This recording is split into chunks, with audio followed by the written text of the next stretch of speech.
Hello,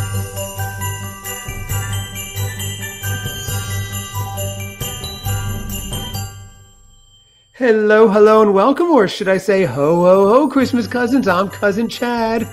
And I'm Cousin Seth. And we've got a major show ahead for you. We have two guests here that I was going to bring them on after we announced them and everything, but I kind of like when they just stare at us and we do the intro. It's fun. It's like part of our live studio audience, which is here, but we do just really fast. We are the Christmas cousins. I'm Cousin Chad, and I'm way into the holidays, the seasons, and celebrating every moment that we can. Cousin Seth was into nothing. He was living in just a sea of darkness like Joseph Conrad and was just doing no activities, no pumpkin anything, no holiday things, no Christmas things, nothing. So I said, Seth, let's do a podcast where it's a journey. We follow you, see how it goes, take you through. We've met great people. We've had a lot of fun. You've almost thrown up several times on air, which one time we'll get the full Monty going, Seth, but that's for another episode. Or maybe it's for tonight, because tonight it's the Pumpkin Beer Tasting and Review, our second annual. And we have with us a returning favorite and a new guest. So let me introduce one that everybody knows, near and dear to our heart. We have Joe, the Christmas aficionado, famed on YouTube. He's famed all over the world. He's got a monetized YouTube channel. That's right, ladies, monetized. So Joe, at Christmas aficionado, welcome back. This is amazing. All right. This is the show we've been waiting for. This is the time of year that beers are good.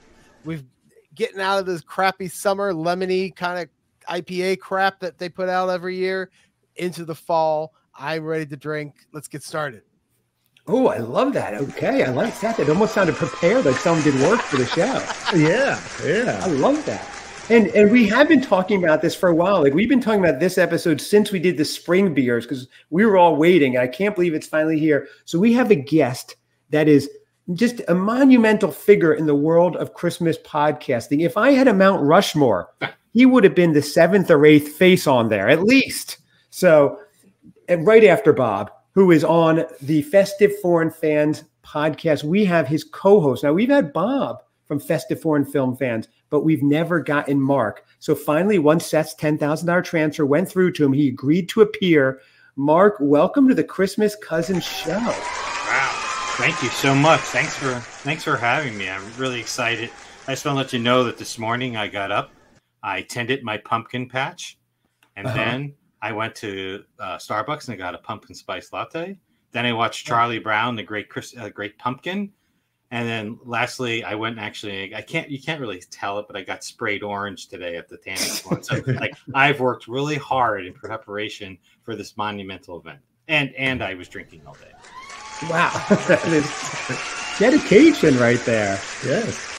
Thank you, Mark. So you've gone full pumpkin today, which we like to hear. Yep. And truthfully, you are ahead of Bob on my Mount Rushmore of Christmas podcasters, but he's been on more, so I had to say that. But you'd be right next to Teddy Roosevelt, who also has a Christmas podcast, a great one, by the way. Yeah. It's amazing. I did not know that. And you know what? Bob's not here to defend himself, so that's okay. Yeah, exactly. You know what? He is trying to join. He's having technical difficulties. My whole goal is to have you two together on, but it's great. For those of you who haven't listened, the Festive Foreign Film Fans podcast, your latest episode, which was a film in Lebanon, I absolutely loved. We actually got a shout out on it, which was fun. You played a clip of our theme song on there. That was really excellent. I do have something that a bone to pick. Now, listen to this, Seth and Joe. They're saying their consultant wanted them to get more of a youthful audience. And so they were talking about ways to do that, which was really funny. Maybe self-tanning, act depressed, things like that. But then later in the show, they start doing Blondie references. And that is no way to get a younger audience, Mark, at all. Blondie is just, that audience hasn't been young in decades. Well, by younger, we were going for even 50. Yes. He shaved about 15 to 20 years off with doing that. So exactly. It's a gradual step down. Right. There you go. And for those of you who don't know Joe's Christmas aficionado YouTube, he just put out his Home Alone 2 filming locations. YouTube video. So check it out at Christmas Aficionado or at Christmas_aficionado. I never know. Joe doesn't even know. I don't even know. No, but check that out. It is not just, he doesn't just go from location to location. It's very funny. He does some skits. He does some acting in it. He really put a lot of effort into it. I watched it with my wife, and we ended up watching the whole thing. We would have enjoyed it if it was longer even. I thought it was your best episode yet, Joe. Seth, I'm putting you on the spot. Have you seen that episode? I have not. Seth, have you seen any of Joe's episodes ever? Yes, I have. I absolutely have. I have not seen this one. So, well, okay. I don't. Oh, you haven't watched Home Alone 2 yet, though, right? So you have not watched that movie. I have not. But I just noticed that coming up, and this is still on topic, that Macaulay Culkin himself is coming to the Rosemont Theater out here on December 6th. Yep, following a screening of Home Alone, the first one. So at that point, I will have seen both of them. Hello. I don't know. What if there'll be a meet and greet? He's coming here in Johnstown, PA, which is probably about an hour east of Pittsburgh. And tickets go on sale tomorrow. I am hoping to get a ticket for the December 11th. It's the day before I go to Christmas Con. So that would be an amazing thing. If I can meet Macaulay Culkin, then go to Christmas Con. Like I'm just I'm all about it. So I'm going to be trying to get my tickets tomorrow. I have to go. VIP. That I'm going to have to do that. Wow. So then for those of you who want to meet Joe in person, he will also be maybe December 11th in Johnstown at this thing. That may be the big draw, not Macaulay Culkin. That's exactly it. Yeah.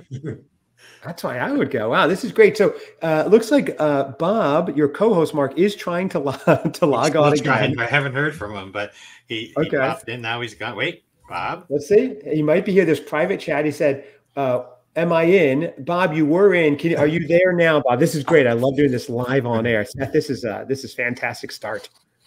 Bob, are you there? Oh, this would be are you asleep? Wake up, Bob. Are you there? Can you hear us? You have a walking mic. All right. Well, we are going to wait and see if he comes back on or not. This is an excellent. Oh, man. Okay. Oh, Bob, when you're back, let us know. Okay. Did you dump him out, or did he cut out? I took him off the stage, and we'll see if he can get back in there or not. So, because we're ready to go. I'm thirsty, gentlemen. Off stage, let us know. Yeah. We'll get right back in. Yes, we will if he wakes up. Do you think, Mark? Are you close enough where someone can run over there and check on Bob, make sure everything's okay? You know what? I can text my wife and see if she can drive. Bob lives about 3 miles away. So okay, yeah, you guys are close. Yeah. That would be great if you could bring your microphone. I don't know how long the wire is, but just drive over there. Anyway, Bob. Yes. Hello, Bob. But I'm afraid this is only going to perpetuate the rumor that Bob and I are one and the same persons. I haven't seen you two together yet, so I'm starting to believe it. I'm starting to believe it. Like a little Clark Kent Superman big reveal moment. Right. Face off. Well, there he is. He's now Mark is at his door. Okay, he's ringing the doorbell to see if Bob is there. Let's see. Okay, he's knocking. Can you try to open it? Okay, he's trying to open it up. He can't even get into the door. No. Oh wait, he got in. Okay, what's going on there? Oh my gosh! Wrong place. I'm out of here. Yeah, just close it. Wow. Okay. Oh my gosh, that's he's running back. Oh my gosh! I gotta get back. Okay. You're back. Thank you, Mark. I'm glad you're okay. Man, you know what? For a guy my age, running 3 miles that fast, I'm impressed. That was impressive. But anyway, we are not here. Bob has a way, even when he's not on, to make it all about him, which is pretty impressive. So, I can hear you now. He's saying, "Oh no, let's try it." Bob, are you there now? Can you hear us? I am. I can hear you. Can you hear me? Oh my God. Yes. I had to switch like 7 different computers, but I'm on my wife's and it doesn't have a camera. So sorry. Okay, that's fine. We're happy. We know what you look like. We just learned what Mark looked like. You didn't tell us he looked like a young Paul Newman. This is really exciting for us. So, so he's been filling you in on us, on everything. we got all the dirt. We spoke about the Lebanese episode, how you're trying to appeal to a younger audience with Blondie references, the whole thing. So you have to go back and listen. He's like Ralph on the Howard Stern show, just late, and then asks us to just recap everything for him personally. So Bob, welcome. We did say we were looking forward to this episode since we did the spring beers episode in like March or April, and it's finally here, which is really exciting. I'm so excited. You know what though? The hardest thing was trying to find new pumpkin beers. I was shocked. I was having I found tons of holiday ones, surprisingly. And Really? only, I was struggling to have ones that we didn't already cover. Huh. Did you guys find that issue too? Yeah, I think I have the other problem. I've drank so many pumpkin beers that trying to find ones that I've never had before was pretty damn hard. I did find one, and then actually no, I found two, and then I brought a pumpkin because obviously we all have to drink pumpkin. So. Yes. Although we brought the caramel one, the caramel pumpkin. Oh, you did? Oh, okay, fun. Yes. Wait, Bob and Mark, you guys, do you have the same beers? No. Yeah, because I had to go shopping. No, we don't have the same ones. Same beers, just the same. Okay. Yeah, the same pumpkin. the pumpkin. Okay. I picture you two like living together like Bert and Ernie style. Yeah, two twin beds. Well, we're still not going to believe that they're two separate people because I'm trying to keep an eye on Mark's lips to see if he's actually like talking with Bob. He's a great ventriloquist. Yes. Right. And Bob is coming. Yes. And he has an awesome paperclip collection. Really? Wow. That's a whole nother episode. So here's what we're going to do. I think we each brought a couple beers, maybe some more. Joe has a very special, I believe, a pumpkin moonshine, which is really kicking it off. This will air on Thursday, the 12th. We are recording this earlier in the week, very early in the week. So moonshine's a bold move. You must not have too busy of a work week ahead.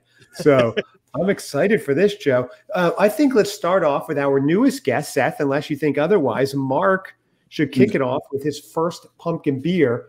And then maybe we'll get into that pumpkin moonshine and move on, or whatever. While he's opening that, when do we get the plan for what we're going to do for Seth for the Halloween season?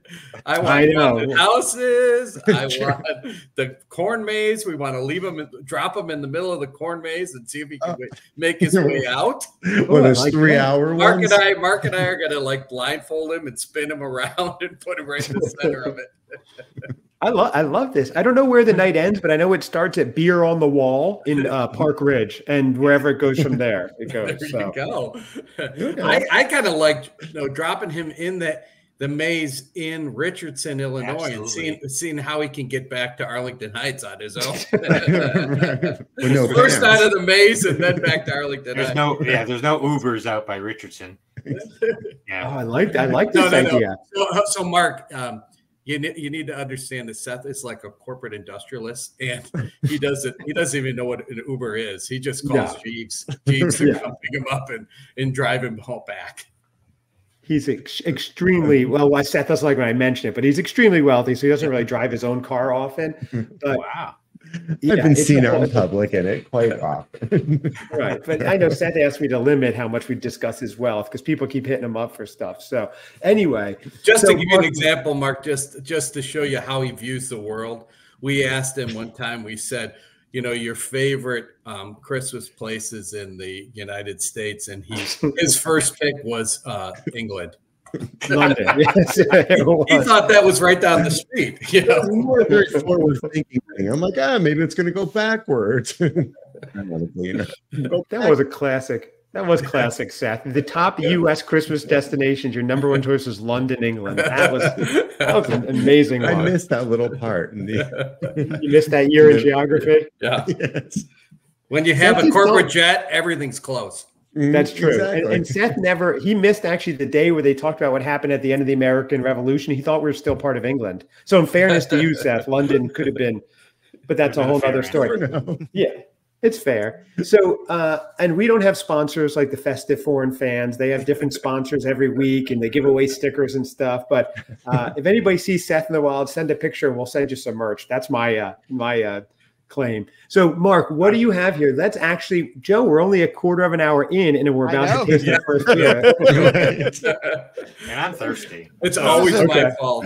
This is a two-parter. Totally. Yes, they have to be. So, all right. So, do you want to go, Mark, and give us your very first choice? It's a beer by Brooklyn Brewery. It's called Post Road, the Pumpkin Ale. I believe I've actually had that one before. I have had that one before, actually. Oh, I'm excited. Okay.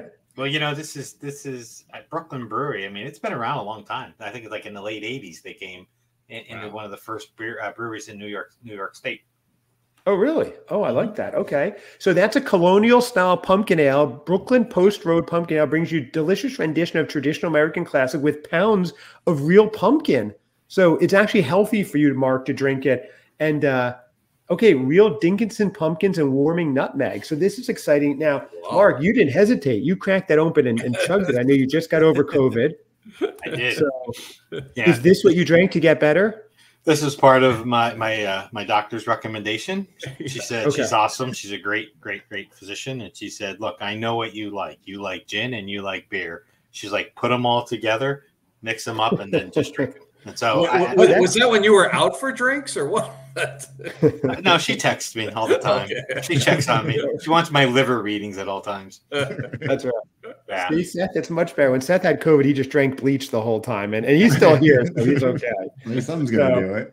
Yeah. Something's going to do it. So, Mark, you took a sip. Yeah. You took this is your first. Is this your first pumpkin beer of the year? It is. This is my first pumpkin beer. I mean, like I told you, I was all pumpkin today, and I waited this special day to have my first pumpkin beer. Oh, we appreciate that. That's great. So are you tasting in this real Dickinson pumpkins? I mean, are you getting a lot of pumpkin flavor? What are your thoughts here? I would say Post Road. Yep. I would say definitely taste the pumpkins.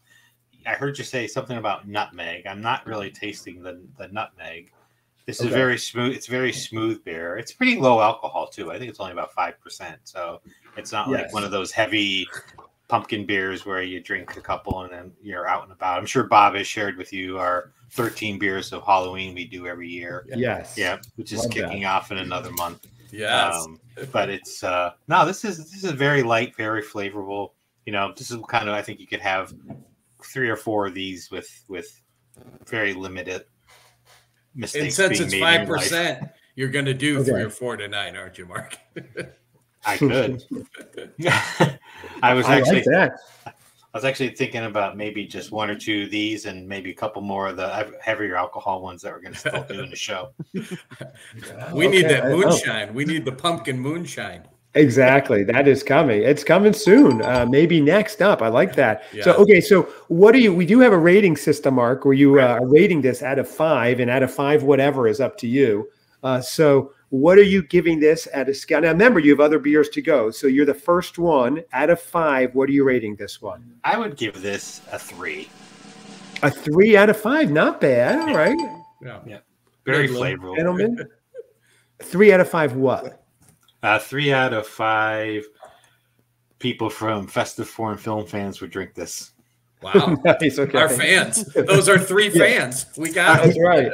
Yeah. You, Mark, and Jake. Yeah. That's Hey, we religiously listen every time, multiple times, just to get those numbers up. Listen again. That's right, Bob. I did enjoy your new episode of the Lebanese movie a lot, and the interesting thing that you guys have touched on before is that you hear from people all the time that their favorite parts aren't necessarily the movie reviews; it's your banter, and that's what I find too. I enjoy just you two. I enjoy the movie part too, but I like when you two are just talking and throwing it out there, and you're talking to your consultants, a fun bit too. So, Chad, what's so funny is my wife and I had this conversation this morning. She goes, it's such a narrow niche. Can you expand it beyond the foreign films? And I said, yeah, but we're the only one doing it.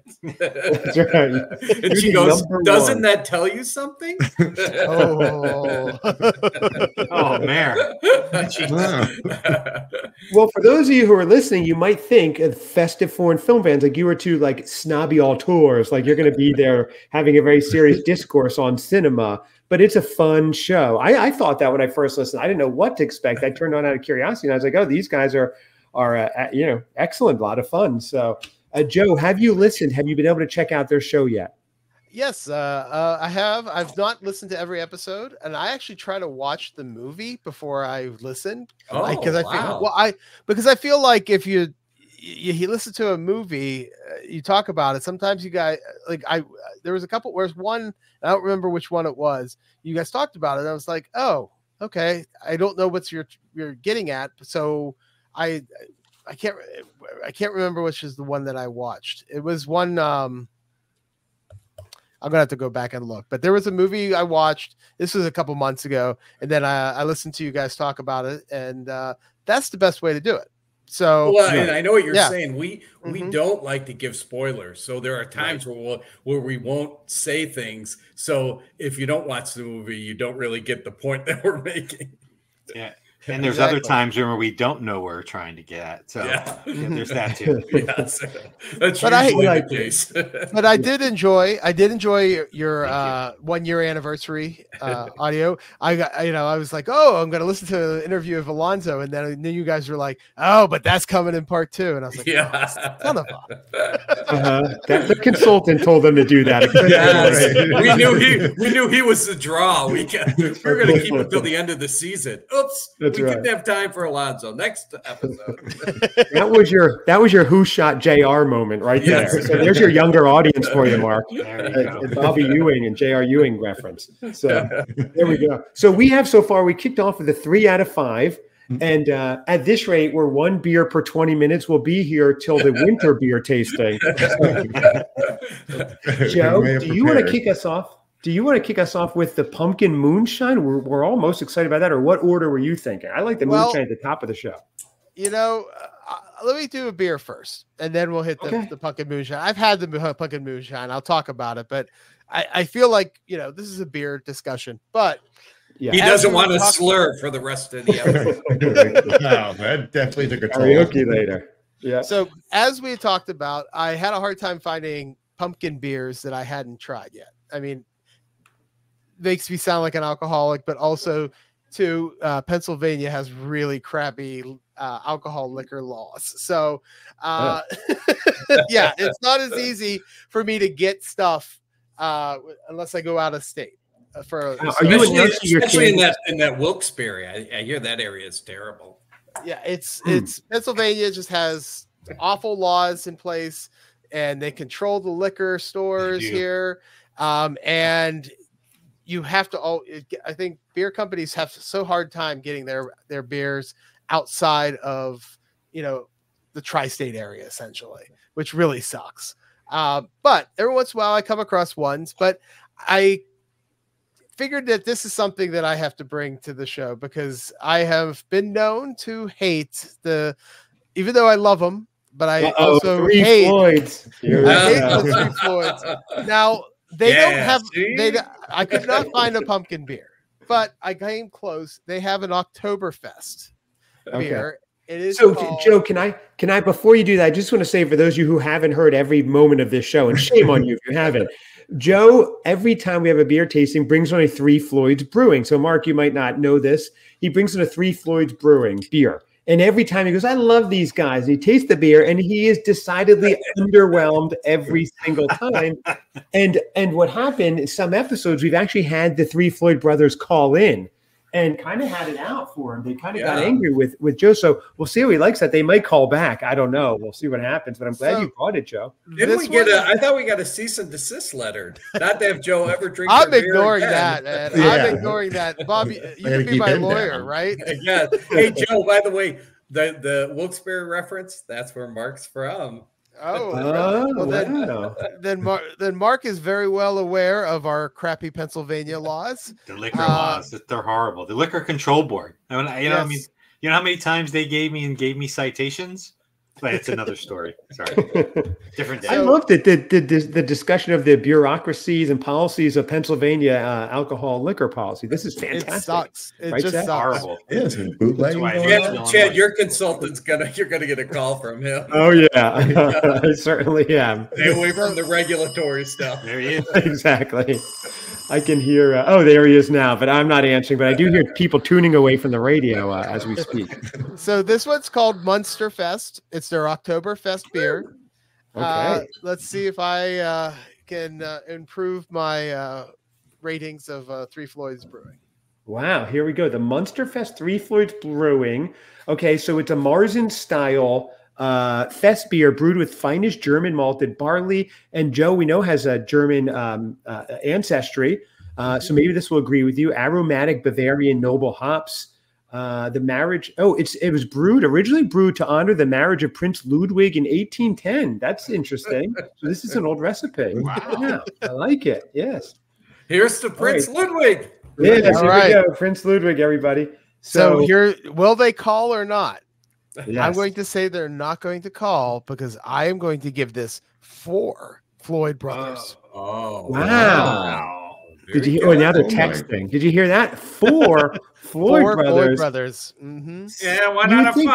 1 out of 5. Shay, it's me, Tipsy Floyd again. I'm back, boys. Shay, what's going on here, 4? I think he's messing with us. He's a real smart.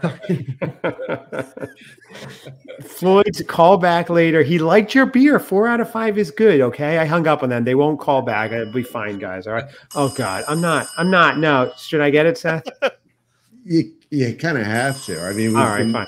Kind of. All right. Shay, what do you mean 4 out of 5? Shay, where's you live? Wilkes-Barre, Pittsburgh. We're going over there, Shay. I'll find him. Yeah, that's right. That's right, Shay. All right. All three of us will be there. Yeah, I hear them. Okay. So anyway, Mark, aren't you happy you joined? I am. Hey, you know what? Anybody always to be online with another Pennsylvanian, it's great. You know, it's we'll experiment. You guys ought to do a special Christmas in Pennsylvania. Yes. Yeah, we can start in Johnstown, make our way up to Butler. I actually went to Slippery Rock too earlier in my career. You know, so go through the mountains, end up in Beaver Valley, right? Because everybody wants. This is more exciting than the bureaucry talk. The minutia of the Scranton Wilkes-Barre area is right into Beaver Town. Yeah, Beaver Valley, not Beaver Town. Welcome to Intercourse, PA, the new podcast. That's right. Live from Luzerne County, we're at the Stegmeyer Mansion. Here we go, everybody. That's right. Yeah, I think actually Vice President Harrison made a stop in Wilkes-Barre. Today, actually, I saw. I believe so. Yeah, she's probably listening to us right now as we speak. I would think she's back on the bus listening. The birthplace of Mark Chandler, wasn't she? Is that where she stopped? That's what she said. Yes. Now people are voting left and right, literally left and right. They can't decide with Mark. So, Joe, you gave platform. That's right. You gave that a 4 out of 5, Joe. So we're doing pretty well. 3 and a 4. The 3 Floyds are not so bad. They got a 4. So, Bob, what do you have for us? We can't see it, but we can hear it. Well, what I can't remember, Chad, is if this one is the one that I on the bubble. Like I don't think I've had it before, but I think you might have had it. It's the New Belgian, the Atomic Pumpkin. Did you have that one last time, or did you have New Holland? I believe I did have the Atomic Pumpkin, yes. Okay. And I saw that actually, and I considered it. I'm glad I didn't get it because that's right. I'm pretty sure I did have that one. We'll see how you like it. Yes, Atomic Pumpkin spicy release. That's what intrigued me. It says spicy release. Oh, here we go. Oh, here we go, everybody. He is he's cracking it open. So he is sniffing, putting it in my glass, swirling it. Okay. Getting all the notes. Sipping. Is he sipping out of a straw, Mark? He could be. But yeah, I just want to let you know, I probably have drank thousands of beers with Bob. He's never drank a beer this slow in his life. It's done already. Never. Usually I just put a hole in the bottom and just hold it above it. He doesn't. You still Shotgun Bob is his nickname. I don't think that's That's right. I am going to give it. I like the spicy notes. I do like that. But I'm probably going to give it a 3. Not enough pumpkin for me. Wow. Okay. Real. Okay. It's three trips with Mrs. X. That's what I'm going to give it.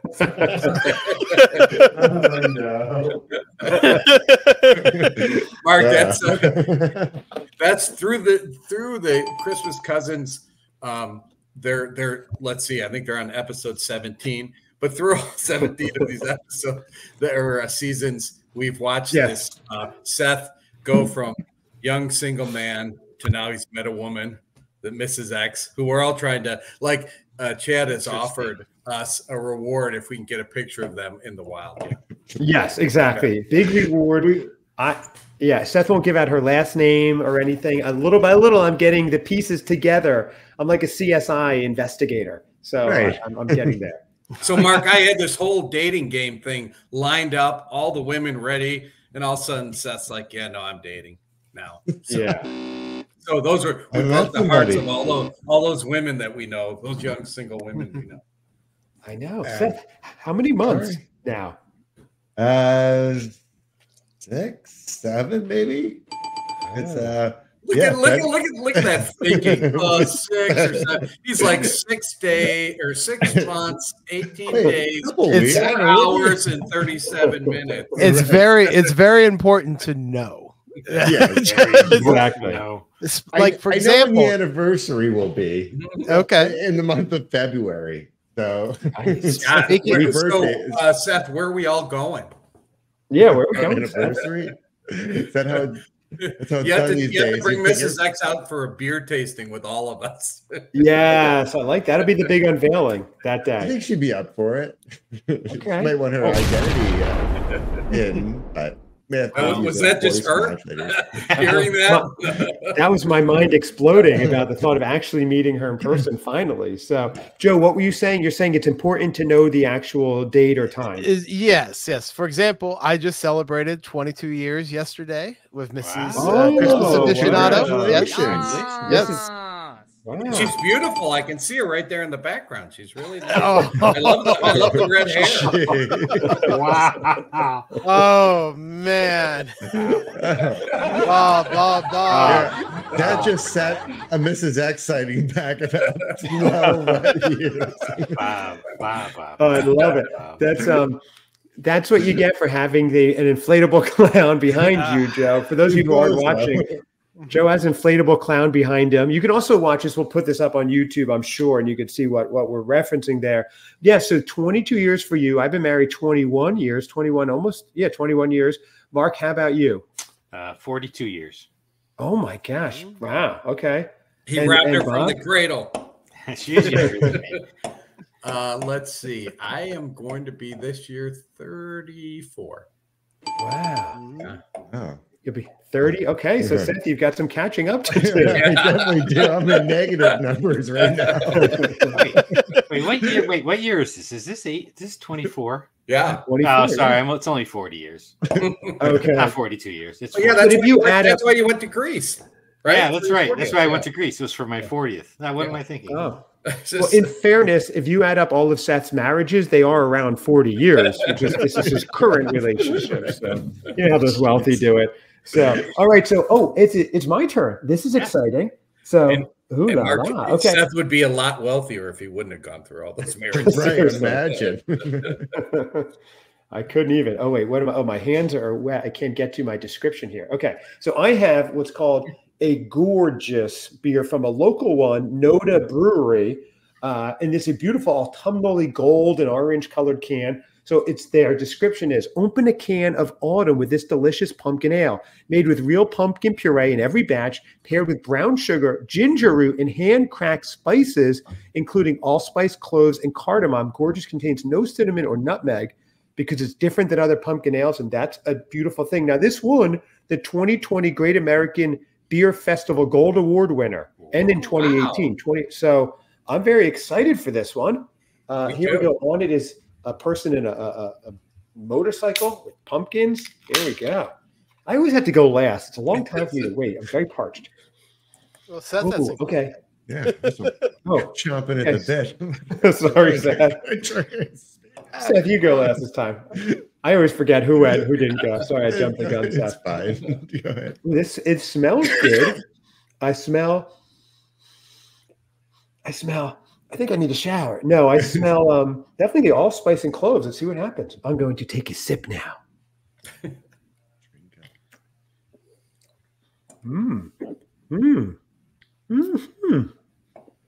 Oh, that is interesting. Not the taste. It's interesting having you all watch me while I drink. That's the interesting part. Itself. No, they are right. This is very different than other pumpkin beers I've had because you do get some pumpkin, but you're instantly looking for that cinnamon and nutmeg, and it's not there. So you're getting more especially cloves, the allspice, and even that bit of cardamom. That's interesting, and that's lingering more. I mean, hang on. I have one more. Let's see what happens here. 6.4% ABV. Good thing I'm not driving this week. I do like it. I like it a lot. And I like it because it's earthy. You're getting it pairs well with the pumpkin. And I'll save cinnamon and nutmeg for my Christmas beers. I will go pumpkin-y, earthy, gourd style. I'm definitely liking this one. It might lose a little because it's the first one I've tried, but I am giving this. Okay, I am giving this. Oh, wow. Okay. 4 out of 5 inflatable clowns. I've got to do it. I mean, we have to do it right now. So, really? Excellent. Yeah, this is a good one. If you find that's Noda. Now, they're out of Charlotte, I believe. So it might just be local. I don't know if you could find them everywhere. I'm not in Charlotte. I'm about 3 hours away. But they're here. I found it at my Trader Joe's.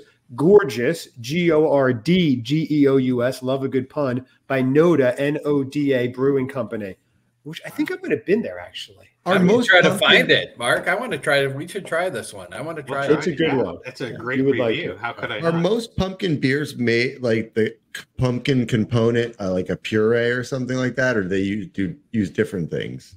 Generally. Joe, you're the aficionado. It's a mixture. Like there's a lot of places that will use real pumpkins. Then there's the crappy beers that just throw a bunch of cinnamon and nutmeg in it and say, "Oh, that's your pumpkin spice." Okay. So you could usually tell if when it tastes real. It's probably most likely they had real pumpkins mixed in with making the beer. I don't know the exact process, but like Pumpkin, the one that we're all going to try at the end, is all real pumpkin. And just so you know that mine is are the ones that Mark and I are having 8.6%. Oh, nice. Good. Okay. Well, you know what happened, Mark? Last time we were on, after his second beer, Bob started singing this. Here's actual audio.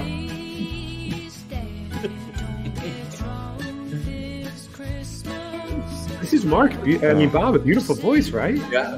Mark's never heard me like that high a register. People are reviewing it right now. There they go. So I thought that was excellent, a 4 out of 5. So we have a good start here. Cousins Seth, everyone's favorite, the family favorite, our grandparents' favorite, my favorite, the world's favorite, the new It Boy, Cousin Seth here is going to try. Now, you've had pumpkin beer so far this year, or is this your first? You It Boy, you. Oh, yeah. Yes. As far as everything goes with the It Boy, yes, this will be the first one that I've had this year. No, I have no others.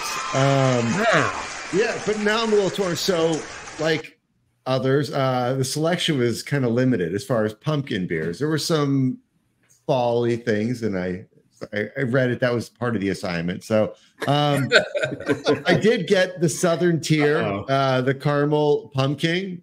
Oh, you did. Are we waiting until the end? It's a great looking bottle, by the way. I think we should. We should all do, if we have a Southern Tier, we'll do it together at the end for sure. Okay, well, that takes me out of the pumpkin beer tasting discussion. No, he never disappoints, Mark. That's what you'll learn with Cousin Seth. I couldn't find much, and they're really. I went to my the tried and true Binnies, and yes, I was like, Oh, that's good. A little disappointing. Seth, can you refresh my memory? When we did this last year, was this like your first time having pumpkin beer? You never had it in previous years, correct? Remember, he lost he lost his virginity right here on live on air, and then he tried a pumpkin beer for the first time. It was a crazy episode. Yeah. Absolutely. And who would have thought? A year later, I've exhausted every single one of them. Wow, that's what usually happens. You get a taste of it, and you can't stop. I need more of this.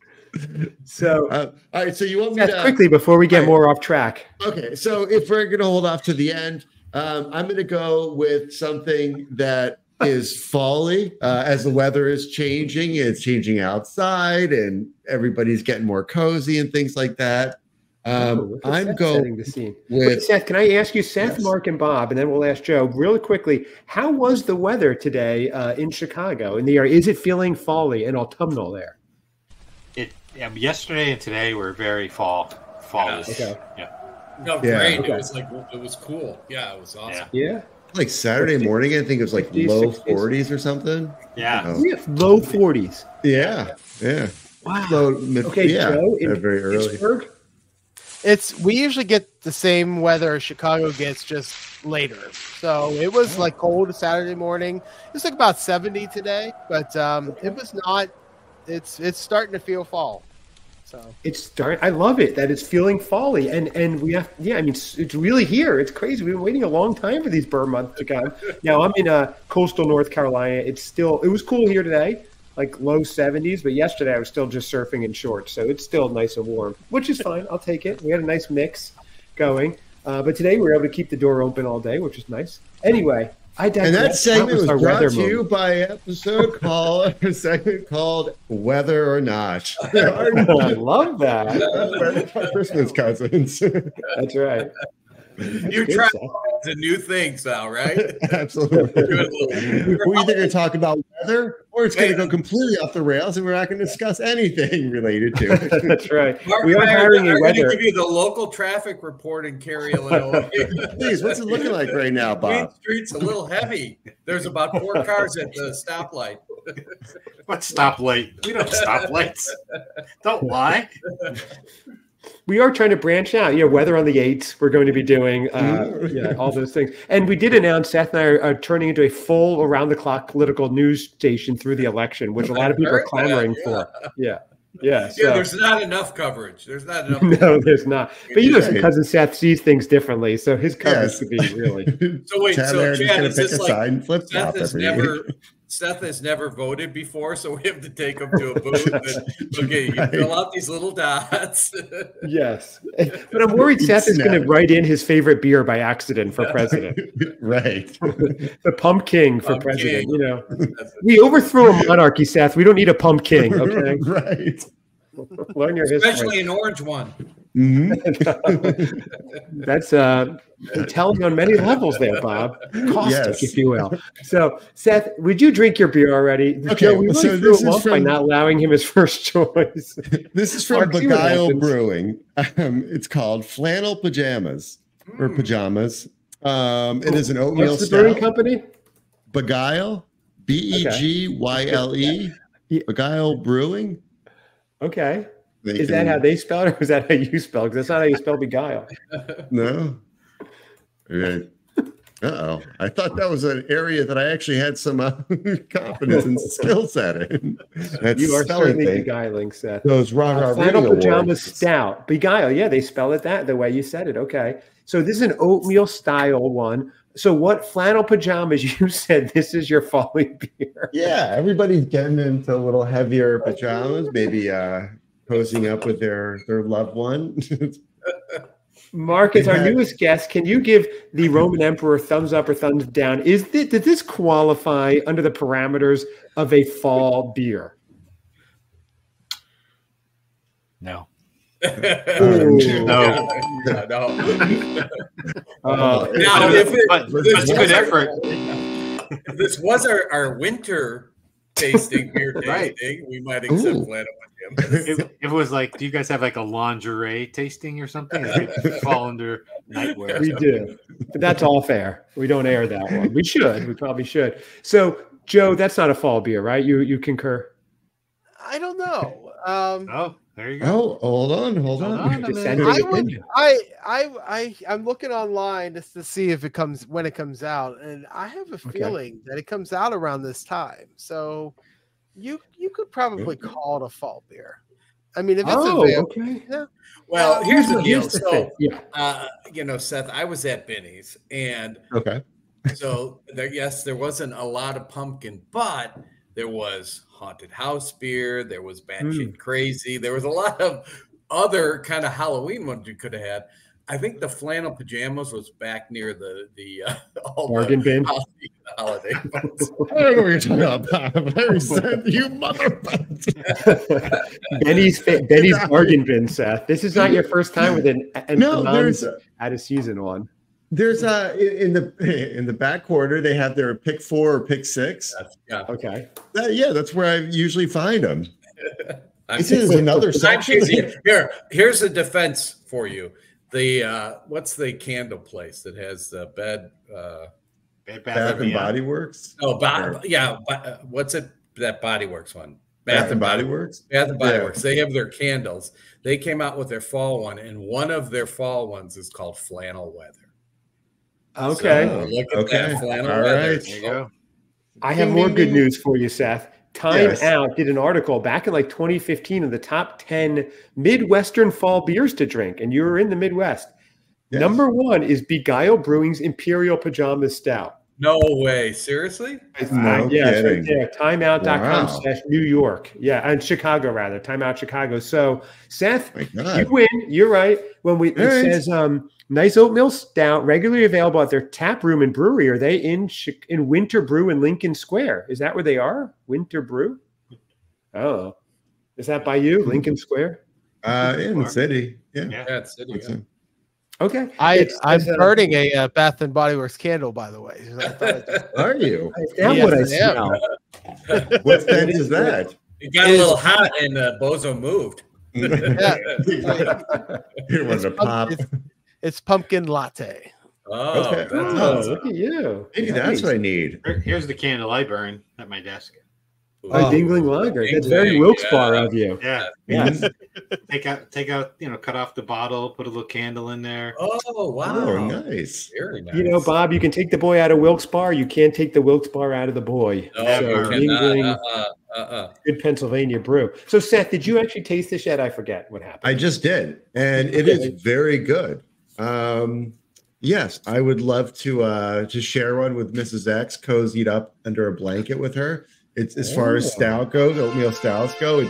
It's not overpowering, not too, let's say, mealy or that taste. PD Golf? Is it PD? PD could be PD. Stouty. And it's still cold, which is great. I like when you judge things on their temperature, Seth. Like he liked his coffee because it was warmer. He liked Dunkin' because it was warmer than his Starbucks. Just compared to last year. It's really good. Honestly, yes. It goes down smooth. But like the very first sip, it almost tastes like soda. And then you get like the beer taste. Yeah, it's very interesting. Interesting. So what are you giving it out of 5? What, Seth? And I do like that you brought it back to a way to have a nice evening with Mrs. X. This is true love. I'm gonna have to go 4 sets of matching flannel PJs for the lady. Did you guys notice his voice got a few octaves deeper? Yeah, that's my love voice. Oh yeah. Things about to happen now. I got some drinking, baby. Oh wow, Seth, I love it. This is so exciting. This is Mark, this is with 4 other guys. And we're gonna collect some money, and we're gonna give him some monogrammed flannel pajamas, Mr. and Mrs. X. Oh, I like that. Nice, Mark. This all happened on air. It was just an innocuous start to a podcast saying, "Let's try like some pumpkin and Christmas items." And next thing you know, he's finding love. I mean, this is crazy. This is really we didn't expect all this to happen. Yeah, amazing. I'm getting I'm going to get an invite. I guess I kind of got the invite to the family's Christmas. Christmas you did? Day. Yeah. Don't bury the lead, Seth. Oh, really? I thought we talked about that. Wait, Seth, we're on air. We have to. They're going to say, who's the guy with that mic, that boom mic above him, and interviewing all the family members? Right. I have a little surprise, a good surprise, Nobody wants to be showing up with any. I'm trying to get a good and proper Santa costume. I'm obviously going to have to fill it out. That's not a brag or anything or a flex, with something like pillows, because I am going to be Santa at the party. That was my own offering as a nice guy I am. What? Yes. You've never even visited Santa. You don't know what to do. I know. He doesn't know what the costume is. He's going to show up like the Easter Bunny. Yeah. You know, he's got a bit of a French inflection in his make it a little surly at times. Yeah, great. Yeah, please, you're taking pictures of Seth as Santa, Sethy Claus? Oh, absolutely. It'll be documented. So, isn't this amazing? Something I'm working on. It's a total flex. Oh, I need to stuff my costume, you know. I need like a lot of pillows. Yeah. But notice he said, I don't have to stuff it everywhere, just certain areas. That's all. Matthew, dog you. Nice. I thought we were a classier family than that, Seth. I did bringing us. I did too. You got to be wearing though. You got to be wearing a mic though. This has to be live. This is Christmas party live. You're gonna wear wire, Seth. You're gonna wear wire, right? This is exciting news. Okay, so you're not only invited. I know you did tell me off air, Seth, but it's more fun on air to act like you just told me now. It's kind of part of the entertainment part of the podcast. So, hey, Seth, why don't you recommend to her that the family that they use the Festive Fans catering company? Oh, really? Oh, yeah. Or maybe I could bring something. Bring it. Mark and I want to spy on this. We're going to be Cousin Bob and Cousin Mark are the waiters for the night. Yeah, Bob, and we have Mark. Mark could be Santa. I can be Santa, but I don't know. I mean, well, you'd have to stuff. You need some pillows. No, me? No, I would definitely not need pillows. Wow, that's exciting news, and you're just motivating more and more to get all my peeps in, the Arlington Heights area, just to I'm going to take a picture of you and just say, guys, we're going to track this down. Yes, we're going to get that live picture. I know people who know people who know people. Well, Mark, I keep trying to think of for Seth, we have to up the bar, right, for this Christmas season. Okay, it's first visit to Santa last year, first cut down the tree. Now it's first Handel's Messiah, first Santa run. We're going to line up for every thing we can do. What was that first one? Handel's Messiah. Have you ever seen the Handel's Messiah where you all sing together the Hallelujah chorus? You can be part and they do that in Chicago, a live one. You do, at the symphony. Oh, Chicago Symphony Orchestra, December. Oh, I see it. Seth. Here we go. There'll be. Handel's Messiah. Going and getting up on stage are two very different things. Wow. Okay. Hey, Seth, this is great. We're gonna Mark. We're gonna if we can get this worked out, we'll invite you to we're planning a live show. I heard about that. Yes. Yeah, when is this live show? So we're meeting with the guy on Wednesday. But it's our favorite place we always talk about, Duke's, and we'd like to invite Cousins Chad. Oh my gosh, that's amazing! That's amazing. Wow, maybe I have to do that. Let's invite Mrs. X. We'll just screw Seth. We want to talk to her. That's right. We want. Seth is I had to say, I'll give my cousin credit. Seth is a delight to hang out with. He really is. You guys will have a good time. So, Joe, will you drive out for that? Probably not. Okay. About your schedule. I may have to. I like that idea. Okay, Seth, send a jet, and I will be there. All right. Yeah, we'll go hit up some Chicago spots. It'd be great. Yes. Okay. So anyway, we are here to taste some beers. We tasted a beer about 30 minutes ago. Joe. Oh no, sorry, Mark. You're back up again. Mark, you were drunk, sobered up again. It's been so long, and now it's time. All right. He went through a Yingling in between. That's right. Hey, I'm really excited to say Yingling is going to be purchased or be able to purchase in Illinois in February. So we have to always go to Indiana or Michigan to get my Yingling. It is now going to be in my backyard again. So it's going to be this huge welcome home festival back in February. So I'm really excited. We can celebrate the new Seth and Mrs. X. Absolutely. Yeah, 1 year anniversary. Yeah. I think Yingling could sponsor the Festive Foreign Films podcast. You could get a new sponsor, Yingling. I would love for them to sponsor me. I started drinking when I was 14 and Wilkes-Barre. That's kind of the normal drinking age. And, I've been downing a lot of these. Wow. So my next beer. Oh, go ahead. No, I was just going to say the opinions expressed by Mark are not necessarily those of the Christmas Cousins podcast that drink responsibly. Mark, you are up. We may have to card Mark now, make sure he's over 21 now. Well, no, the amazing thing is that he was 14 and then he drive home from the bar. That's right. Wilkes Bar style, they call it. Exactly. The my next beer is made by the St. Louis Brewing Company, but they're also maybe more known by Schlafly Brewing Company. It's their pumpkin ale.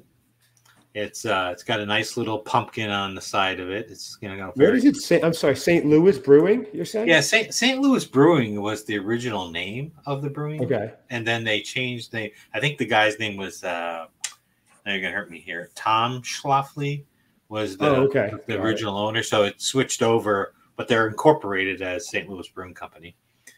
And but this is supposed to have a heavy pumpkin with cloves. I can smell the cloves, but I don't really smell the pumpkins. But let's give it a taste and we'll see. Interesting. Okay. Now they all do claim, most of them, to have like real pumpkin and everything in it, and some you can tell if they do or don't. But I do see there's a Schlafly tap room. There's Schlafly Bottle Works. So. Okay, interesting. So Mark here, Mark's son is a brewer, so he'll know. Does he make a pumpkin one? He does not. He does have a. I mean, he's a small brewery. He's an engineer by day, but he's been trying to grow his brewing skills, and he's got a 31 North Brewing as his brewing company that he's trying to establish a sort of an identity. He's entering beer competitions all over the Midwest, and so he's working his way through those growing pains. That's exciting! Wow, Seth, you should maybe consider putting some money behind it. A little venture capital project for you, right? That's kind of cool. Yeah, we can talk about it at Duke's. Yeah, exactly. Like live on air. So, so you were trying the Schlafly. Now they have also a pumpkin vanilla ale and a pumpkin ale. You're having the regular pumpkin ale, correct? Correct. Okay. Schlafly, it rolls off the tongue. Let's hope the beer does as well. So it's easy to spell, easy to say. Their consultant must be like, guys, can we stick with St. Louis Brewing? But yeah, right. Why I'm editorializing. Yeah. So it says, capture the attention and accolades from experienced beer drinkers across the country. Our pumpkin ale, thoughtfully well-balanced, seasoned sweetness and spice, kind of beer to remind you why fall is your favorite season. A slice of reimagined pumpkin pie in a bottle. So, Mark, what are you thinking here? Was it pumpkin pie in a bottle? It is not. This has too much clove tastes for me, but more than pumpkin. Like I'm really tasting a lot of clove. Really? I mean, it's I mean, I don't know. I think I'm going with like. Don't give him the Schlaft. Give them a nice think about it, all right? They are going to get the Schlaff from me. Wow. I'm going to go with a 2. A 2? Wow. Yeah. Only because like when I open a pumpkin beer, I don't want to taste cloves, too much cloves. And this one's just, I don't know, just not doing it for me. So wow. I would give it 2 Bob Baker attempts to log in tonight.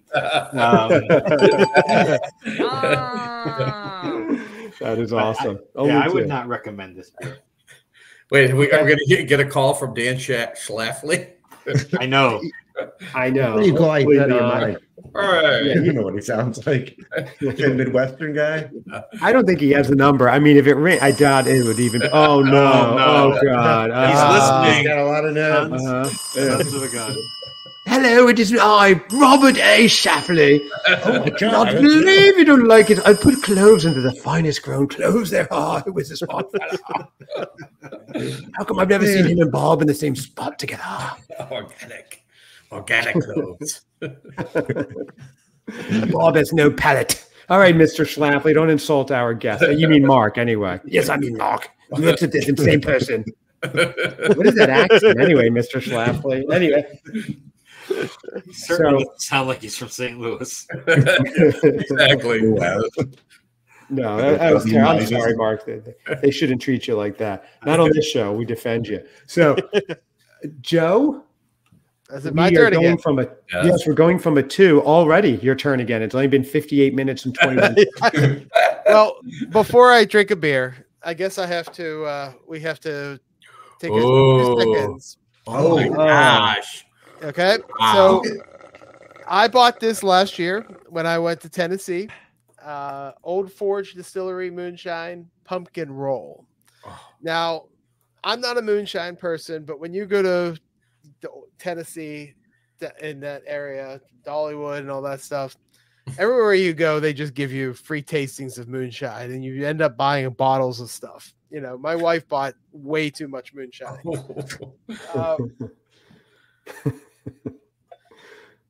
So I did pour myself a little bit. Wow. Yeah, that's maybe half. This is 30% ABV, 60 proof, fall in a jar. Our pumpkin roll moonshine is more spiced than pumpkin. Taste the pumpkin, nutmeg, cloves. Mark, cloves. Just like fresh from the oven pumpkin bread.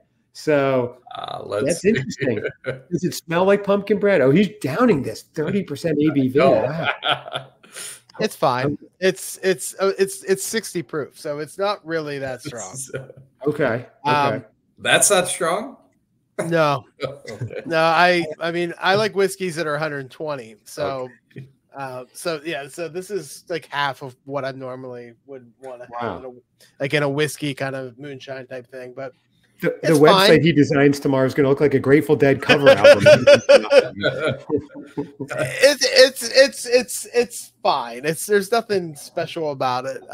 It tastes like pumpkin. It tastes a little bit like it's real pumpkin, but it also has that sort of fake pumpkin flavor mixed into. So, I would probably give it a 3 out of 5. Ooh. But I got a beer though that I've been waiting to drink, because this is the one pumpkin beer I was able to find that I've never had before.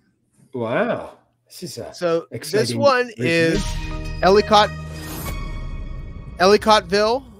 Pumpkinville. Ooh. Oh, interesting. Okay. Is that a local beer to you? Or is it widely distributed? Pennsylvania? Ellicott? I don't know. I think it's New York, Ellicottville. New York. Yep. One of Western New York's top tall destinations. Oh, in fact, they're near where Southern Tier is. Oh, interesting. Okay. Oh, I see. That's a cool little cover. Okay, so it is Ellicottville has been a long time fall destination for leaf peepers, adventure seekers, and Christmas aficionados. Adding to the attractions now, our best kept secret is Pumpkinville. What a better way to share this hidden gem than with a beer? Nice color. Yeah. You see locally harvested pumpkin. We haven't heard that yet. You see leaf peepers? Leaf peepers. Yes. Is that unfamiliar with you? How's a leaf peeper? That's what they do out east. They go peeping at leaves. Exactly. Yeah. Look at leaves. There's houses that back deep in the woods. I think Mark got arrested for that too. Leaf peeping. Yeah. Leaf peeping Tom, they called him. Right. So the smell of this, I grow pumpkins. I didn't grow any of them this year, but I've been growing pumpkins probably for about 10 years or so. Wow. There's a smell. There's a smell that you get when you pick pumpkins that's like on your hands and stuff like that. It's a unique smell, and this beer smells exactly like that. Interesting. Like it's very. Is that a good thing or? Right. Not really. It's very plant, like it's a pumpkin. Is it gourdy? Kind of like if you break the stalk at the top yes, or something like that. Exactly. Like juice in there you got on your hand. And you smell that. Yeah, that's exactly juice. What this beer smells like. So. That reminds me of like rotting pumpkins. All right, so let's take a taste here. Here we go. Stalk juice ale. It's gotten great reviews. But we know Joe tears apart these small local breweries. 3 Floyds filed for bankruptcy. An injunction. Yep. Yes. He makes or breaks careers for brewers. Watch out, Mark. Tell your son not to even bother. Yeah, I'm sorry I even mentioned the brewery name. Right. Yeah. Mark, I checked it out. Your son, he does a Christmas ale. He does. It's really good. I mean, I'm a proud dad of it, but I'll tell you what, I would take his Christmas ale and throw it. It's actually won multiple silver medals. So sorry. I mean, I'm boastful about it. 8.5% ABV. Yeah, so we're all getting a keg of it, just so you know. This is brought to you by 31 North Brewery. Yeah. Yep. So Joe, you're almost done with your beer. What is the verdict here? Wow. This is awful. Oh no. This is not a good beer. I do not like it. It tastes like when you have a pumpkin beer, you want to be able to taste some pumpkin. You want to taste some cinnamon and nutmeg. Yep. You know, you don't want to just taste pumpkin. Like if you ever had pumpkin out of a can, it's kind of garbage tasting. You know, without the sugar or something in it to kind of make it, you know, pumpkin pie type flavor. This tastes like it's pumpkin brewed with a beer, and they didn't throw anything extra into it. I am going to give this one. I'm trying to come up with a rating. Dirty pumpkin. One dirty pumpkin. One Seth city location hat out of 5. Yes.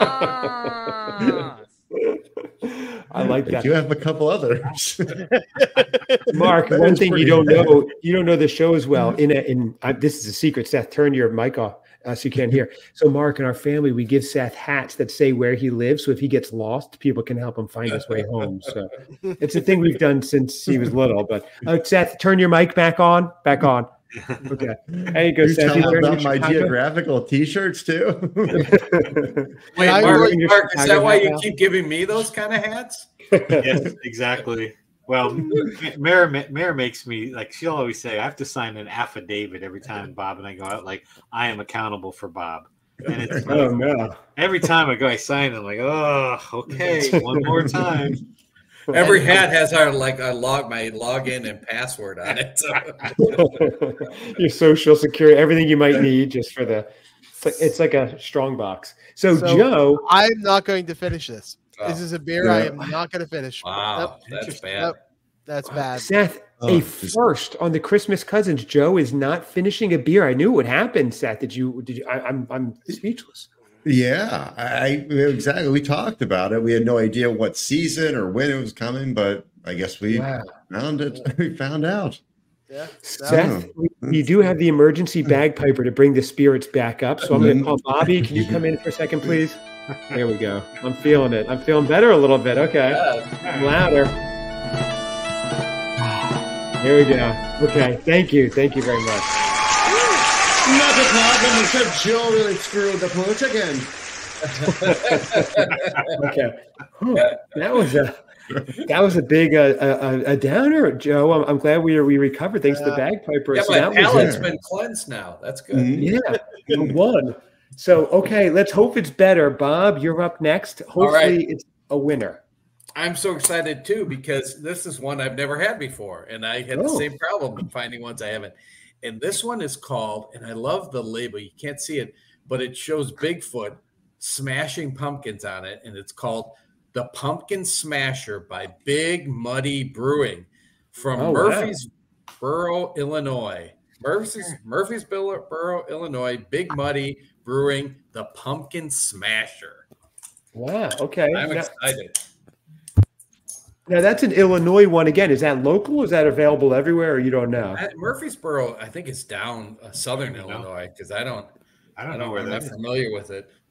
Or Big Muddy Brewing, I've never heard of it, but pumpkin, just the fact that they have Bigfoot smashing pumpkins on it is awesome. Wow, I love that. Bigfoot it is, gentlemen, and Smashing Pumpkins, one of Seth's favorite bands. Yeah. So it yeah. says real pumpkin, savory pumpkin pie spices, hints of cinnamon and nutmeg, all the same. Aromatic caramel malts. Okay, full body taste, exceptional flavor. Will it live up to the hype? I'm interested You know what? here. I think it's not a 5. It's a definite 4. This is a 4. Wow. This is a good 4. You got pumpkin, you got the spices. So it's four lazy dog visits that I failed to see. There's more coming. Oh yeah, there's definitely more. You got to stop announcing them the day of the episode. It's like, right. Oh, yeah, Seth is going today. In 3 hours. Seth, when will you be back at Lazy Dog Brewing? Next time so we can visit you. Possibly next weekend. Maybe. Oh wait, no. Maybe Friday. Just wait there all next Friday. weekend, Bob. Yeah. This is what's so amazing to me, though, is the difference in how we do our podcast. Like Mark and I record ours like a while ahead of when they're put on the air. Yours are like the same day. Like you should just be live, you know. You're right. Sometimes there is a gun to our head. So traffic to get the lazy dog. Bob, we recorded one before this earlier today, the pumpkin Chardonnay episode. It's already up on YouTube. Not out in the podcast yet. That'll be coming up, but it's already live on YouTube. So and already has half a view, which is pretty amazing. I'm impressed. We're like the new Christmas aficionado, Seth. Will be monetized before you know it. Not that you need more monetizing. Right. Who's up? I'm up. Oh, I love this. I love when I'm up. This is great. Okay, so I mixed it up a little bit, mainly because I wanted to try something different as well. It's not a pumpkin beer, and I know we had a separate episode last year, but I was very interested to try this. It is the Gourd Tree Pumpkin Cider. I wanted to mix it up a little, so I hope you will all indulge me. Yeah, Mark, have you had pumpkin ciders before? I have never had a pumpkin cider. I'm not a big cider drinker, but I would try something like that has pumpkin in it, maybe. Okay. Cider tends to be, to me, a little too sweet. Oh, we were surprising, Mark. Last year, all three of us had a pumpkin cider. None of them tasted like pumpkin. They all tasted like apples. No, it's right. It was the weirdest thing. It was. But this one, okay, so it is made from fermented apple juice, but with pumpkin squash puree, which makes up 22% of the recipe. So that's what's interesting me, because I want to see if we can make up for last year. So it's a balance of pumpkin and apple. So let's see if it really is. So this is the Gourd Tree Pumpkin Cider. Joe, you look disappointed that I brought a cider. You can be honest. I don't like ciders. I think I've had my fair taste of them, and none of them ever came out like to me as like being worth buying. Wow. Okay. Well, I feel like I personally let you down now. I feel like this is your last appearance on the I'm show. very disappointed. I'm logging off right now. So okay. Well, you disappointed me because you did the Chardonnay before this episode. I wanted to know how pumpkin Chardonnay was. Nice thing is you'll have to tune in. That's dropping on September 9th. I love that. So Joe is left officially the show. Seth, only one thing we can do is bring out Bobby Bagpiper to bring the crowd back up. Let's do it, Bobby. There he goes. Here he goes. Oh, it's pardon me. I'm 2 minutes in there about between times. That's our Scottish heritage, Seth. We love a good bagpipe. So exactly. Here we go. I'm giving it a try. Joe, forgive me.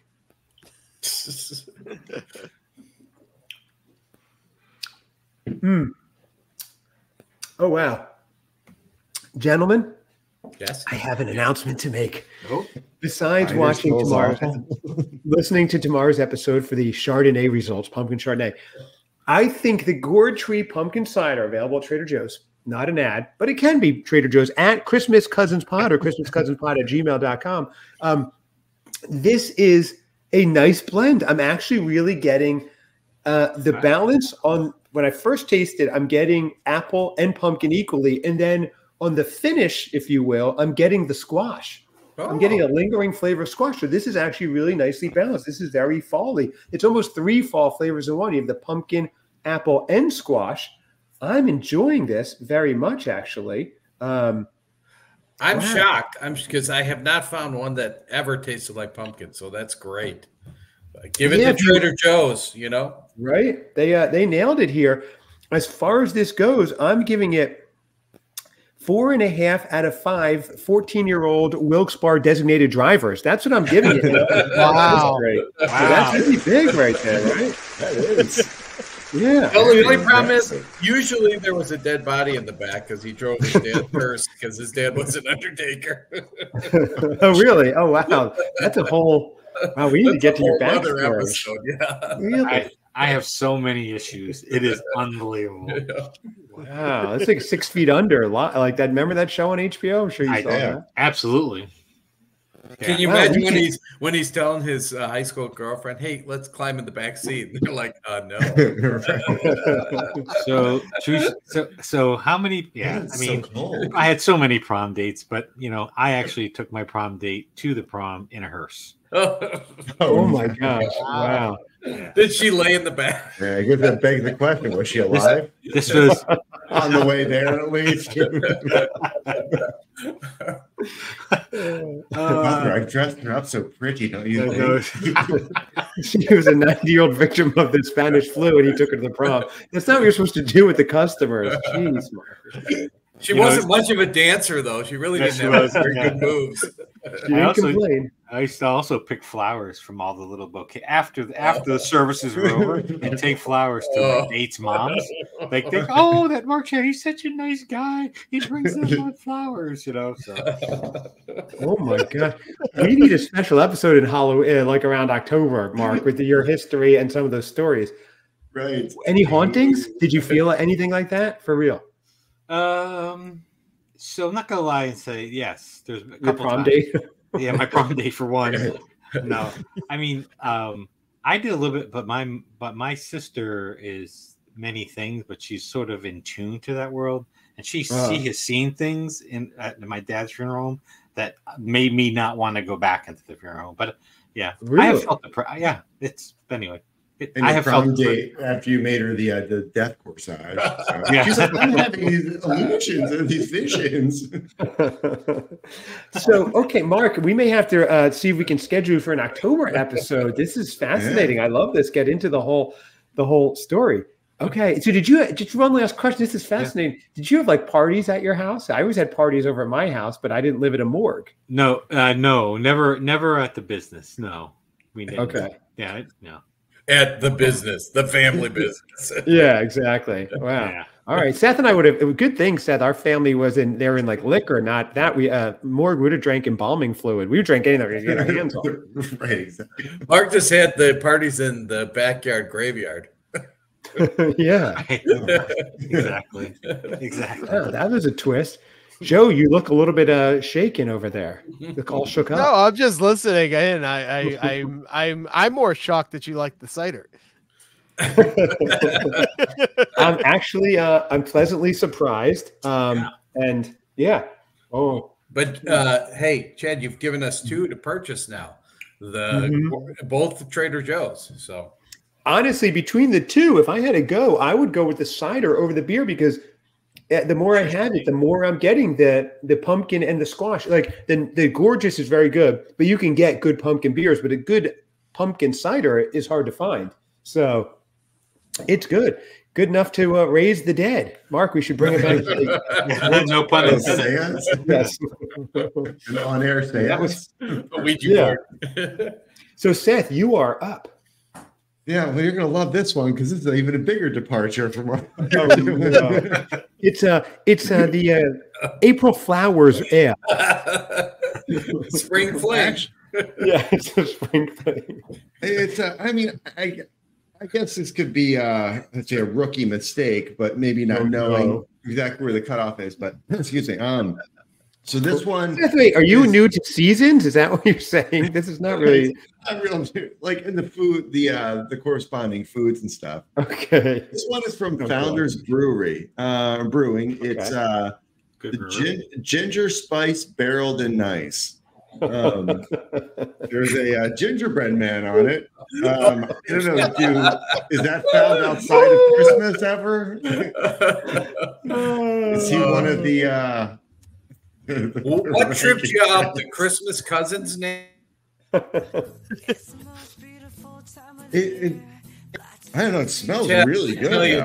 I tell you, it must be so fun to just have Seth on your show all the time.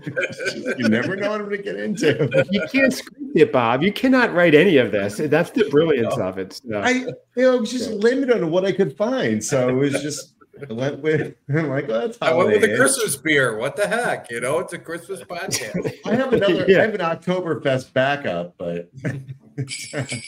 Wait, you had a choice. Oh my God.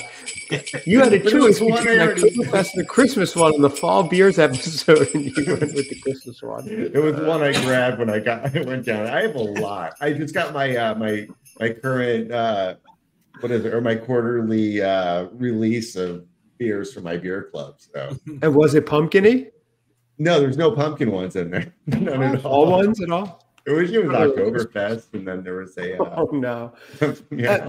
Mark, you want to hear something? I'm sorry, Joe. Go on. But let's stick with the one with the gingerbread on it, and not get the one that's the Oktoberfest. Makes sense to me. I'm following that logic perfectly. Oh, yeah. When they do the packs, they come in. They give you 2 of each. I've already had the Oktoberfest one, so I figured it wouldn't be okay. Mark, we had a pumpkin spice latte tasting, Starbucks tasting. So we get to record, and cousin Seth shows up, sans pumpkin spice latte. So I said, what happened? He said, I drank it earlier before the show. I said, okay. And then he goes, well, I drank half of it. And ready for this, Mark? And threw the other half out. Instead of keeping it and heating it up for the episode, he threw it out and came empty-handed. So he was the first ever taste test without something to taste or test. It was amazing. I was out and about. Andy Kaufman. Right. Oh my! Wasn't Andy? So, Seth, are you drinking? Are you going to drink the ginger? Yeah. Yes. So let me try it. So yeah, it smells great. There's ginger. He's practicing to be Santa Claus. So I'm sitting there on Christmas Day, and it's snowing out. It's snowing outside. Oh my gosh! For a guy who's always late to the show, he's very early to the Christmas beer episode. Oh, that's terrible. That's absolutely terrible. Serves me right. Awful. It's thick. It's like not a good spice. Well, we know he doesn't like thick. Snow. Joe, exactly. I see your face, Joe. You're getting some good out of context stuff now. I know that. Oh, I had to retire. I retired from the out of context stuff. Right. I can't ever beat the last version I did. So. I know, but every time you try to quit, they pull you back in. With I know. It's real hard. It's really hard not to mark in my mind. Minute 1 hour and 21 minutes in. Seth. Wow. So Seth, what are you drinking again? What is it called? Founder's Ginger spice barreled and nice. So I bet it's barreled. It has that barrel. That's why it's thick. You know what I mean? Yeah. It's a Kentucky barrel beer. Yeah. Yes, it's oaky. 12.8% ABV barley wine. Seth, it's a barley wine. Oh. Can you take another sip, please? It's not even a beer. Right. Well, I told you. It's one of those mulled wines that you get down at the Christmas market. Exactly. Wait, Seth, how many beers did you have before you went to Benny's? None. Well, no, none today. Seth, can you do one more beer tasting? Because one more taste of it, because we didn't actually see it. So I don't know. It's getting harder and harder to keep that down. Uh-oh. It's all about Seth right now. No. Yeah, one more tasting, Seth, please. Here we go. It's starting to settle in my stomach. Yeah. Oh no.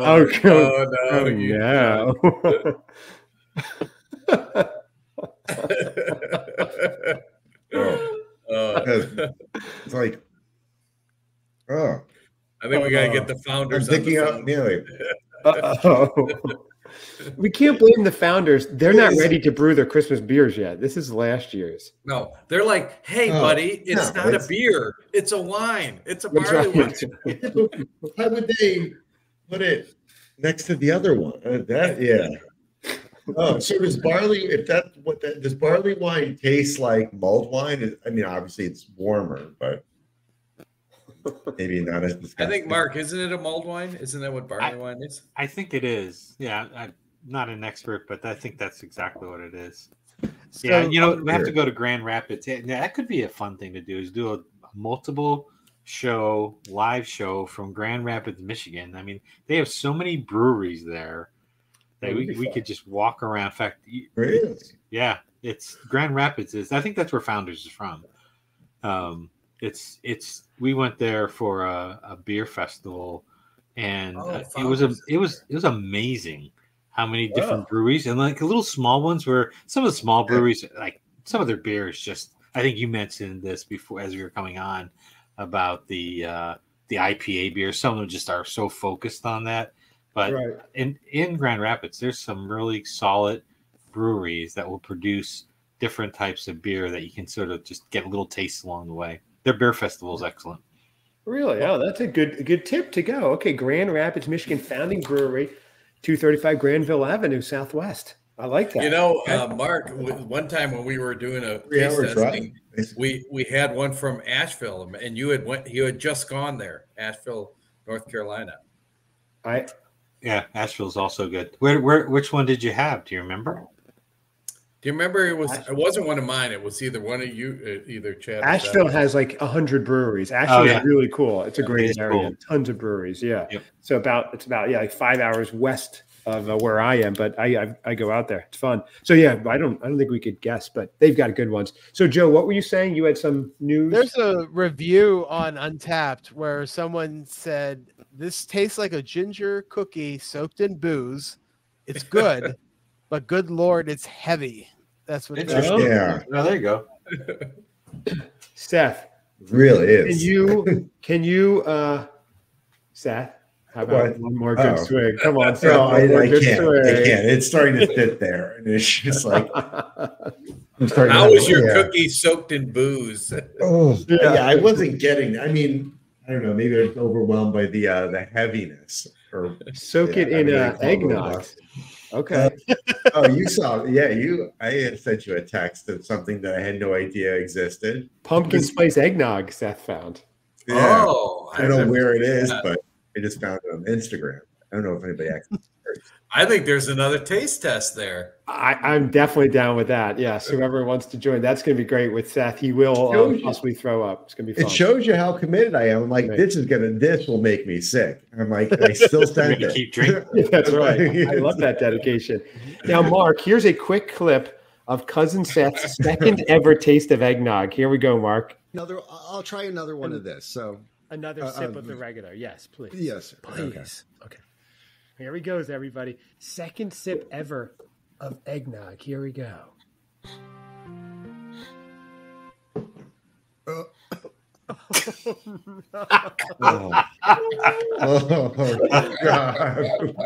Oh my God. Oh, it doesn't get old. That's sick out of the air. Nope. Not gonna do it. Oh, that's great. See, Mark, you have to catch up on all 142 episodes. You're missing gems like that. Well, you know, I actually have listened to several of them, and the last one I listened to was really good because wasn't it Seth who was talking about some guy who poops or something like that? Yes. Oh, yes. Oh, yeah. The guy from Catalonia, Spain. Yeah. Yes. Well done. Interesting. I was like, it just seemed, I don't know, very much in direct contrast to what the nativity scene represents. That's right. Going on. Well, you did. If you zoom out of the nativity scene, like you have to zoom out far, but you can see the guy pooping there. Yeah. I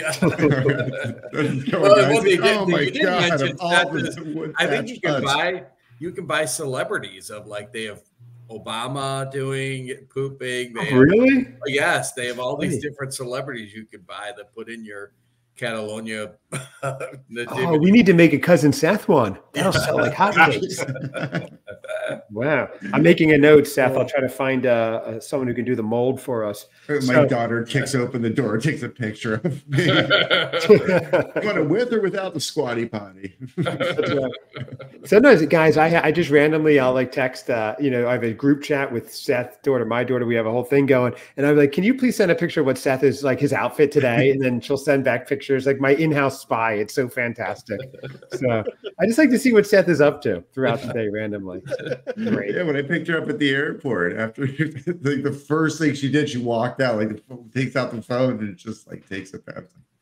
I like that recently when you were asking Seth like what he first thought about when you started the podcast, and he thought, yeah, maybe it'd last a little while, and he had no idea how it was going to consume his whole life.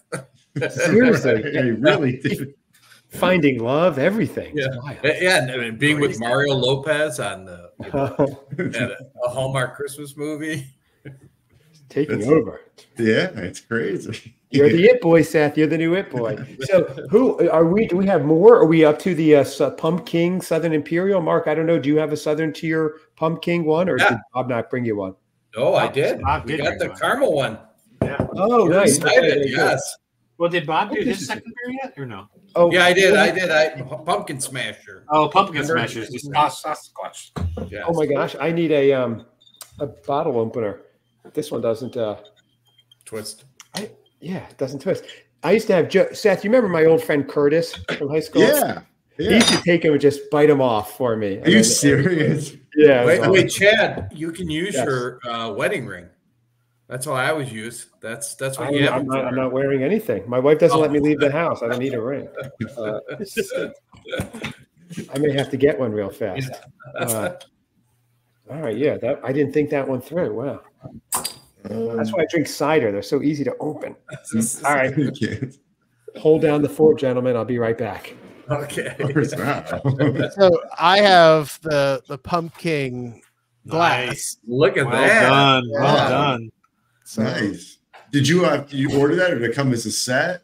Or a couple years ago, I always buy a case, and so they were doing if you buy a case, you get a free glass. Oh, so so I was like, well, damn, I want my glass. So yeah. Mark, Joe put a picture up over the weekend. He was on his back deck watching. It was Star Wars, right? Was that Empire Strikes Back? Yep. Yeah. And he had you could just see his glass with like the lights shining through it. It looked awesome. Fire going. It was the perfect fall evening. When I watch a movie, I have a giant screen, and then I watch a movie, and I have a little bit of a whiskey. I have a cigar and a beer. Perfect. So, sounds like a good combo. It's best time. Wow, they're loving that. What happened? I can't wait to hear what I missed on the show. Just talking about my beer glass. Oh, nice. Okay, that looks. Is that official Pumpkin Southern Tier glass? Yep. Mm-hmm. I'm also wearing the official. Don't stand up. Wow. Oh, wow. Have you ever been to the brewery, Joe? Well, we have one in Pittsburgh. Oh, you do? Okay. Mm-hmm. And have you ever had this caramel one? I'm just curious. Yeah. Mm-hmm. I've had the caramel one, the coffee one. I have a couple bottles of Warlock, which is like the dark ale pumpkin beer. Wow. I do want to head to the New York brewery because there's the distillery is up there as well, and they make Southern Tier pumpkin whiskey. And yes, and they have not been able to get into Pennsylvania, except that you can order it, and they will deliver it to the Pittsburgh brewery, and you can pick it up there. So it's actually happening next week. The pumpkin is going to be available. I'm going to put in my order. Going to go pick it up in Pittsburgh sometime the week of the 18th. So wow. So those of you who want to see Joe in person, he'll be appearing at the Southern Tier Brewing, Pittsburgh on the 18th. Wow. Yeah, and I also picked this up this weekend. Wow. It's got a lot of disposable income I'm getting. Glasses, whiskey, everything. This is Bird Dog whiskey, pumpkin spice flavored. Now, Bird Dog whiskey is bottom shelf stuff. Like it is not like the best. Whatever. I have not tried this yet. I opened it up, but I have not tried it yet. I was waiting to see if we were gonna eventually do a whiskey tasting one. I'll hold it for that. Wow. Okay. Yeah, you might be down with that. Is that anything like Mad Dog? Kinda, yeah. Okay. Oh, Mad Dog. I remember that. Oh yeah. But it's whiskey, but it's kind of like the moonshine. They flavor the, it doesn't sit in the barrels very long. It's probably like 6 months. You don't get a real good whiskey out of something that doesn't sit for that short amount of time. You need it to be at least 4 years to get something good. So, Mark, it's funny you mentioned the Mad Dog because they call that the champagne of Wilkes-Barre. That's usually that's why he serves it at all his family events. Family tradition. Yeah, we have it's like the Andrew Jackson inauguration party, from what I hear. It's wild. Seth, last time we had a whiskey tasting, I brought like regular one. It was like 4-year-old one. Joe, you would appreciate it. Seth brought a Macallan 1926 whiskey. It was 60 years in the bottle. It was like a $2 million bottle, and I'm like, Seth, mine was like $10. But anyway, that's what you get. Did they have gold flakes in it? His did. Yes, glitter, and he would just spit them out. Yeah, it was crazy, and it had unicorn glitter in there, so it was wild. Very rare. So, are we all going to drink this together, a group chat, celebratory, and then we'll get the show started? I haven't hit record yet. Chad, is this your first pumpkin beer? No, I have had it before, actually, based on your recommendation too. But so you guys are doing. So Joe, Chad, you're doing the regular pumpkin, and then the rest of us are doing the caramel one. Caramel. Yes, Bob and Mark have caramel. Joe and I have the regular, and Seth has their Christmas ale. So we are ready to go. Cheers, guys. All right, cheers. Cheers. Let's do it. Cheers. Wow, great taste. Nothing like a podcast with no one talking and just guys grunting. Yeah, great. Wait, so I'm curious, Mark and Seth, what do you think of this caramel? Cheers. Yeah, go ahead, Seth. Oh no, it's not too overwhelming. I taste a lot of it on the back end, as far as the caramel and everything, but it's good. I think I don't taste any pumpkin. I don't taste any pumpkin. Yeah, same thing. Yeah, really, the caramel tastes good though, but I don't taste any pumpkin. Yeah, agreed. Yeah, it tastes a little bit like Robitussin DM, which was a cough medicine I had to take when I was a kid. Wow. But again, the champagne of Wilkes-Barre Part 2. Yeah. The mixer. Wait, it tastes like Robitussin, Mark? You're saying that's not good. That's not a good review. Well, but when we couldn't get into the liquor stores, that's what we drank was Robitussin. Oh my gosh. That kept your parents busy at their office, I guess, huh? Right. Drinking such a young age. So this is Christmas Cousins' true confessions. Yeah, I mean, I guess I was expecting more pumpkin. All kidding aside, I was expecting more pumpkin taste of it, but really the caramel overwhelms it. So I guess I would call it, Southern Tier caramel, because I've had Southern Tier pumpkin beer before, and it's very good. So this iteration of it, I'm just not sure. I don't think I mean, I like the caramel taste, but there's no pumpkin at all. Not at all. Yeah, so none of you are getting pumpkin. Well, Joe, have you had the caramel pumpkin one? I have. I'm not a fan of that one or the coffee one. Like, I think they're good. I don't say that they're. I would give them a 4 out of 5. Like, this is the king of pumpkin beers. Like, you can't beat this one. I agree. This is 5. This is 5 out of this. I would give this 6 out of 5. It's that good. But the coffee one, the caramel one, they're good. I enjoyed them, but yeah, nothing beats the regular. So yeah, I agree. This is a really good one. Although I don't know that it's my favorite ever pumpkin beer. I don't know which one would be. but it is very good. I could drink it any time. Have you, Mark, have you ever had pumpkin beer brewed with water direct from the Susquehanna River?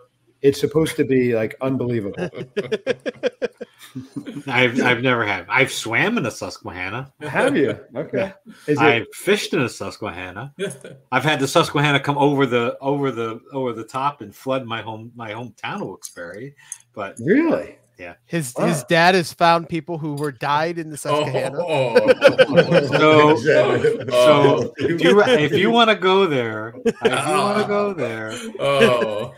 dad was a deputy coroner. And I tell you what, we did fish someone out of the river. Yeah, I believe it. Yeah, yeah. Had too many pumpkins.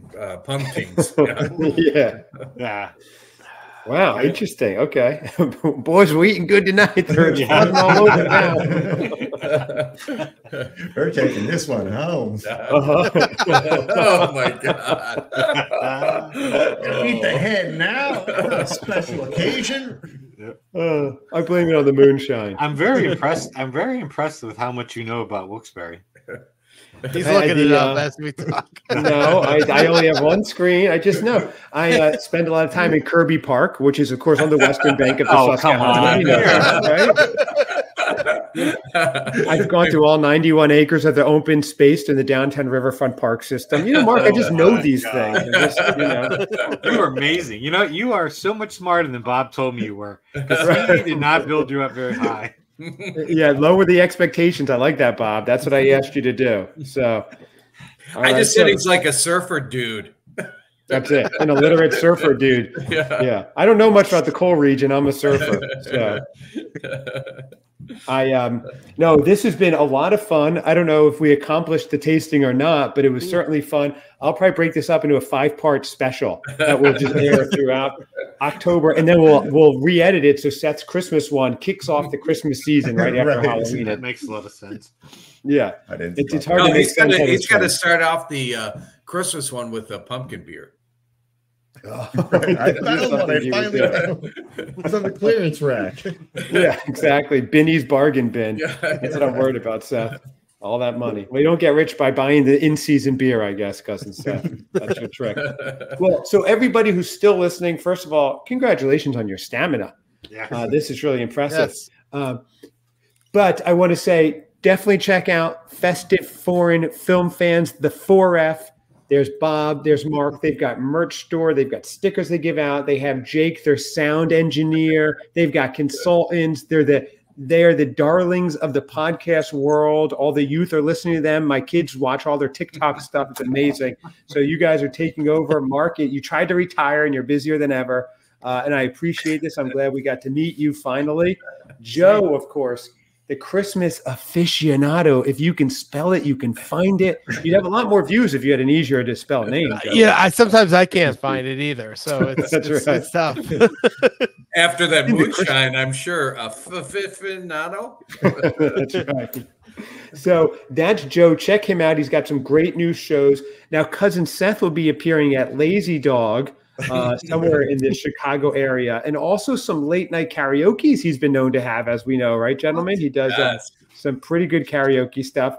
Seth, you're probably not drunk enough to do your karaoke tonight, I'm imagining. Not yet. Wait, can you reveal what you and Mrs. X are going to be like for Halloween? Are you going to be like the plug, and she's going to be the outlet? Yeah, reverse it.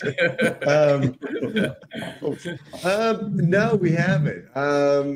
Had a couple ideas, but yeah, nothing has been agreed upon yet. So we'll see. Oh wow! Oh, so you are going to dress up together? I think it'd be fun. So it's a. Wait, he could use that Santa costume, and then she could be the really hot Mrs. Claus. Yeah, there you go. I like that. All right. So check out Seth.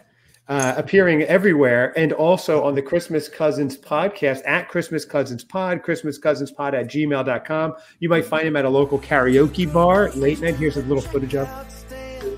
There he goes. Mark, this is actually Seth. Can you imagine? Beautiful voice. Wow. Yeah, darker times. Really good. He's usually weeping.